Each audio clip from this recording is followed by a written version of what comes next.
silence de... I hated the front. Is that all you're saying? No.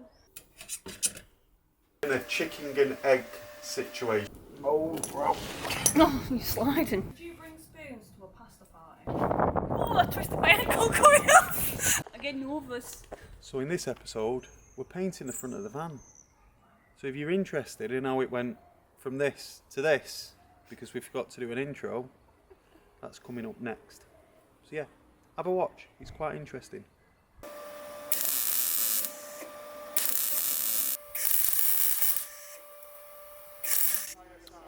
In this section, I'm pretty much telling you that the entire side on that side is done, and now to move forward we need to move the van, and to move the van we need to attach the steering column and get the engine up and running. The reason I'm doing a voiceover is purely down to the air compressor. But to move it, we need to have brakes and a clutch, and we currently don't have steering column, brakes or clutch, because we had to weld all the bulkhead, and to do that we had to take all the brake lines off and all the clutch lines. So we're in a weird position where we've got to try and get the car running to turn it round, but to get it running we've got to connect all this stuff, and you can't connect all the stuff until you finish doing it. So we're in a chicken and egg situation right now, and it's just one of those crap phases within any sort of like build where you've just got so much to do and no real clear path to do it.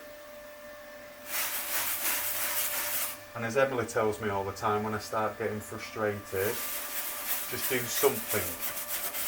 So Or have a cuppa. Or have a cuppa and then do something. So I've had my little wobbler where I stormed round, dropping. And now I'm just doing hole by hole, and hopefully a path will become apparent. Because right now I really do not have a clue. So on that note, I'm going to carry on doing stuff.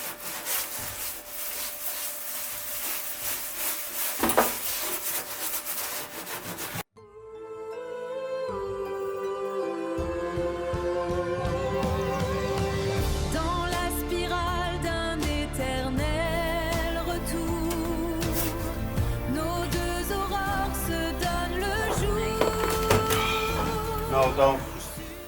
What for? Because you're on fire. Hmm? You're on fire. Yeah, it's alright. Just stops it from rippling.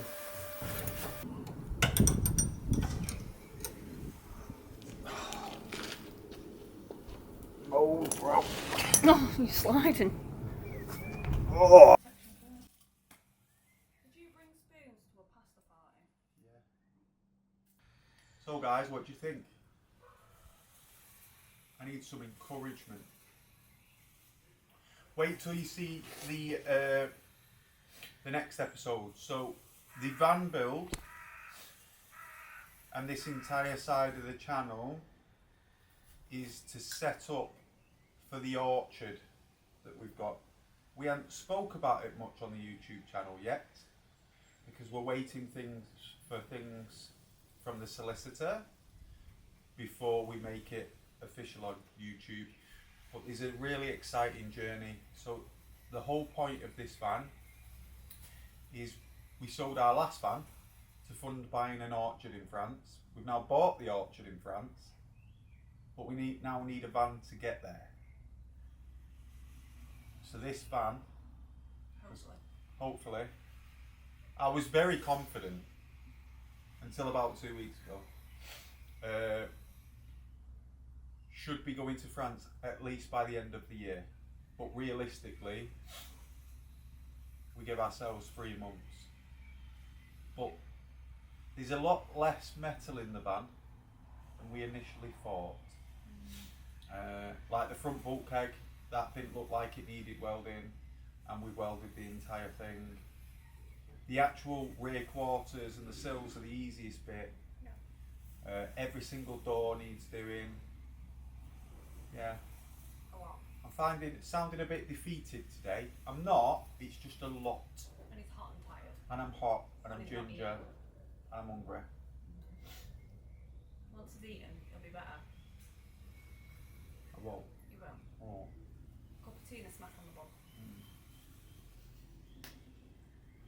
So yeah, so this episode is going to go out.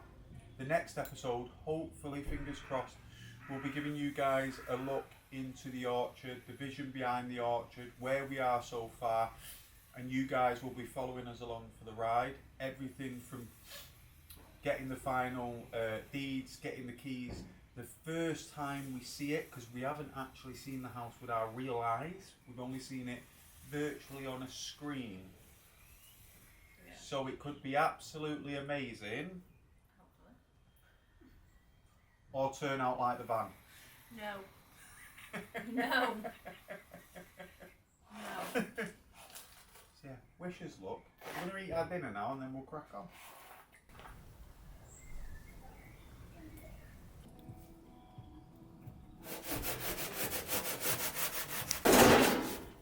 Alright.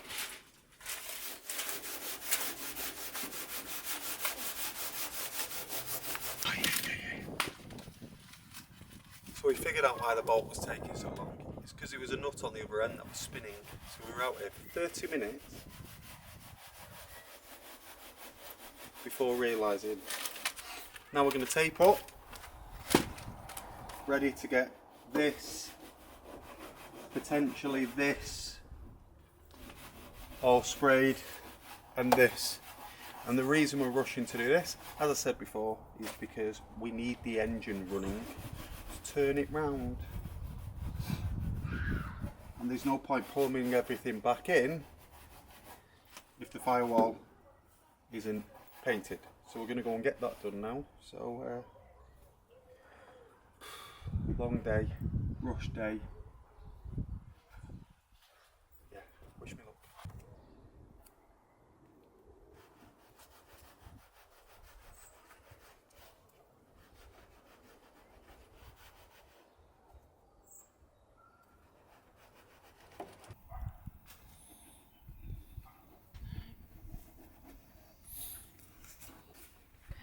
Is that alright? Yeah. So we've now got to the point where we don't have a choice, but we need to start painting soon because it's getting grey, and tomorrow we are busy, so we're not going to be here to do any more. With the impending doom of the house and the keys, we kind of need to get it moving so we can crack on. So it's not really the right time to paint. We're nowhere near ready to paint, but we kind of have to just make do, because without painting we can't move on. But hopefully by painting this, by getting the front and the engine back up and running, all the wires connected, everything plumbed back in, we should then get the momentum then to move back forward and be able to finish it, because realistically there's nothing that we can do on this side now.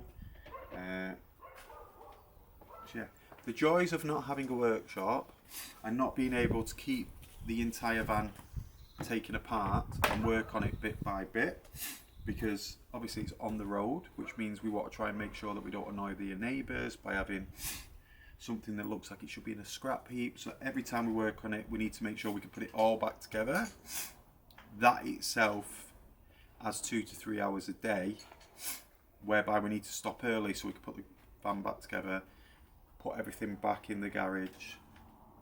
It's a bit of a pain if I'm being honest, but we'll get it done. The taping up's nearly done, and hopefully we get a chance to actually paint today. Fingers crossed. And even more so, hopefully it looks good when we paint it. This is wiping the surface before we then use the thinners before we paint. Make sure it's nice and clean, there's no dust or grubble.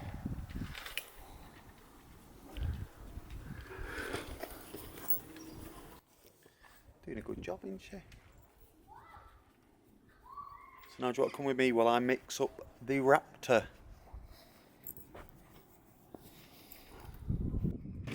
Oh,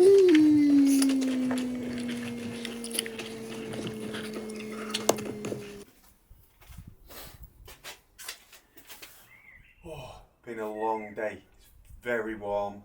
But we've now got to the point where we've pretty much done all the welding on the, what is it called?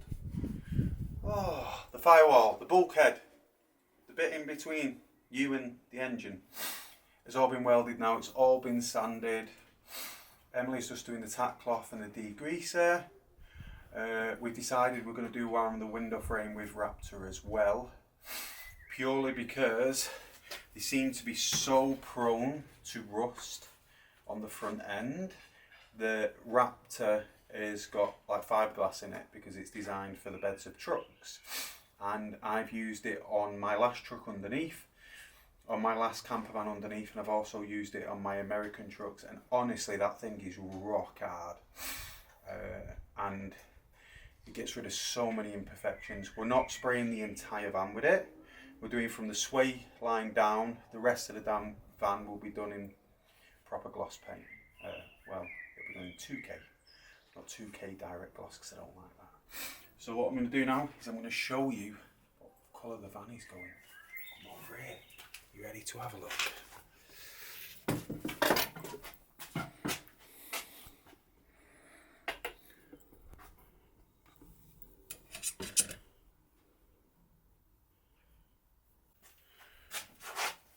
So we've gone for a variation of Land Rover's 005, which is that mint green colour that they do, but I added a little bit more mint into it. So it's not exactly that colour, it's a completely different colour, but it's close enough that most people will think it's that colour. And the reason we went for that colour is purely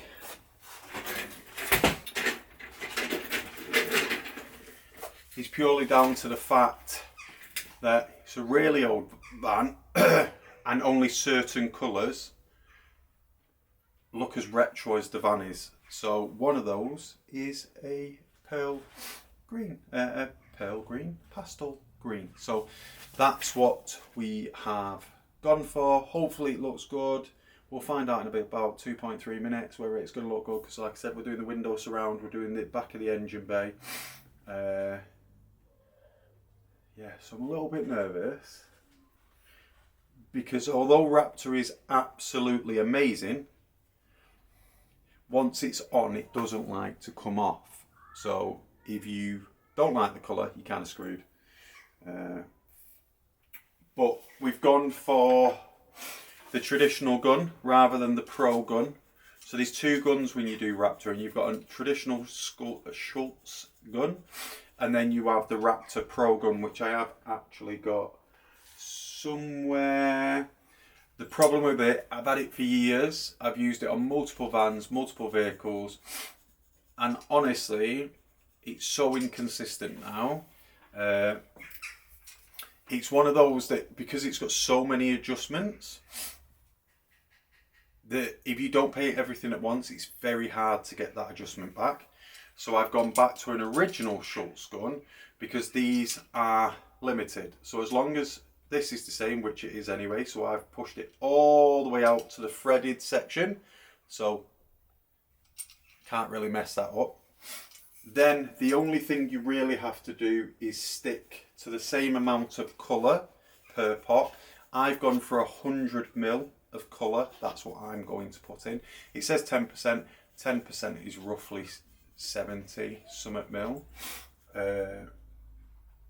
But with the hardener on top, it's nearly a litre. So I'm just going for 100ml. It'll be 100ml every single time, which means the colour, when we do the sway lines, when we do the inside, will all match. There'll be a slight difference between the normal base coat with the clear over the top to the Raptor, purely because the Raptor's only got 100ml of tint in it. So it'll be slightly lighter, which is going to be strange because this is already a very light colour, so I don't know, it might be almost white, who knows. So yeah, 100ml. Then you need to keep the pressure the same to get that consistent colour.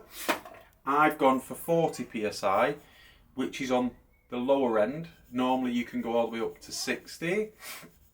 The higher up the pressure you go, the smoother it goes. And I do want texture. So I am going for 40 psi, 100 ml of colour. I'm just going to spray it. The trick with Raptor to get it looking uniformed and not having tiger stripes, which you've probably seen if you've done it yourself or if you've seen vans where they have the stripes in there, is to get your coat on and then wait a couple of minutes, step back and do a more sporadic coat. In spraying terms, they'd call it a flow coat, but in essence you do it with metallic silvers, you do it with Raptor. In essence, instead of being here spraying, you get further back and you go a little bit all over the shot, and what that does is it blends out the stripes. You're further away, which means the spray pattern is wider, but it's also softer, which will settle in any stripes that you've got. Try not to get too close with this. Try not to try and do too much too quickly. Build up the layers. All right. On here, I think, let's have a look at what the flash off time is. Flash.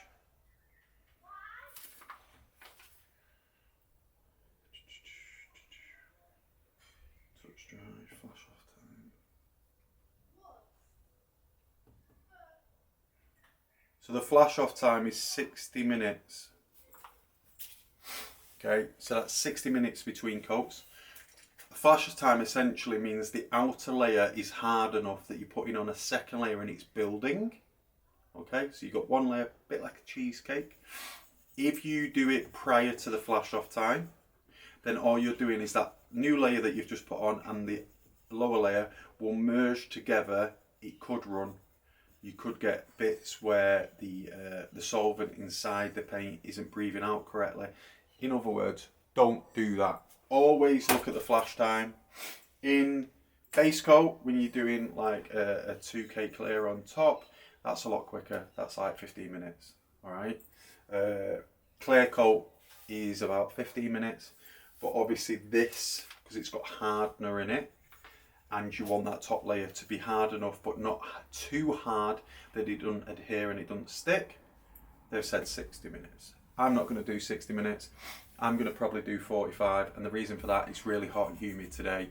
So when it's hot, you can guarantee that most of the time it speeds up by about 25%. So that's what I'm going to do.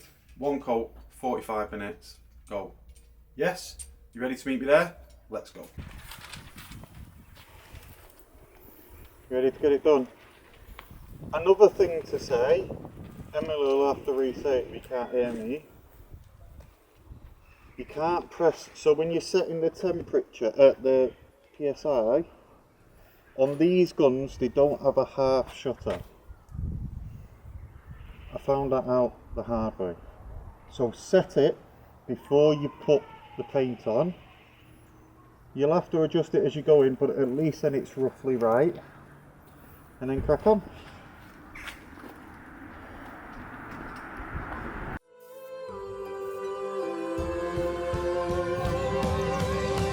Dans la spirale d'un éternel retour, nos deux aurores se donnent le jour. Sur l'horizon qui recommence, l'infini de notre histoire danse.